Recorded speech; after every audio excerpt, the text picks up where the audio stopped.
今日热天，美国各地头开始罢工，亲像这洛杉矶市政府各部门的工人就几千人，因拢伫咧市政府大楼外口罢工一天，要求着爱加薪水，而且爱改善工作环境甲条件。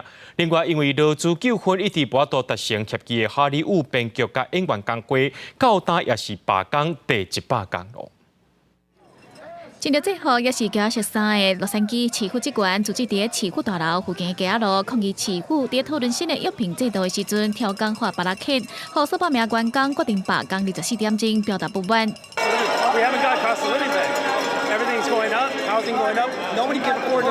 You can't work in the city and live in LA. 代表11000名市府员工的国际公务员工会，原本已经甲官员讨论新的聘雇协议，希望替底层的员工加薪水，改善工作环境。验过洛杉矶官员所拒绝实施正正的协议，伫招聘、留职、甲雇佣的议题谈判挑故意刁难，工会阁互禁止进入员工的工作地点。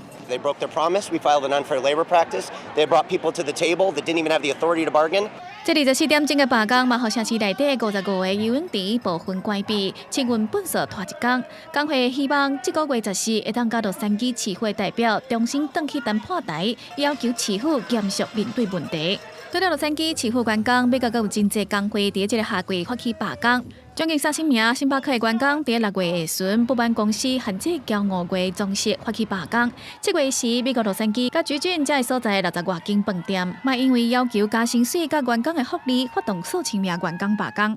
美国快送企业 UPS 嘛，插一线，因为劳动合约无法度达成协议，出现33万名货运司机甲分类包裹的职员罢工。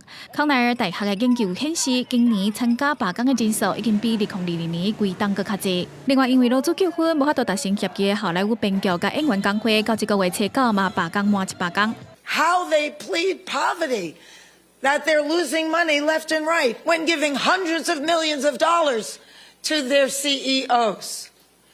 It is disgusting. Shame on them. 好莱坞罢工嘛，互周围包括餐饮、美容这相关行业损失真大，嘛毋望劳资双方会当赶紧达成协议，解决问题。公司新闻台是董炳业。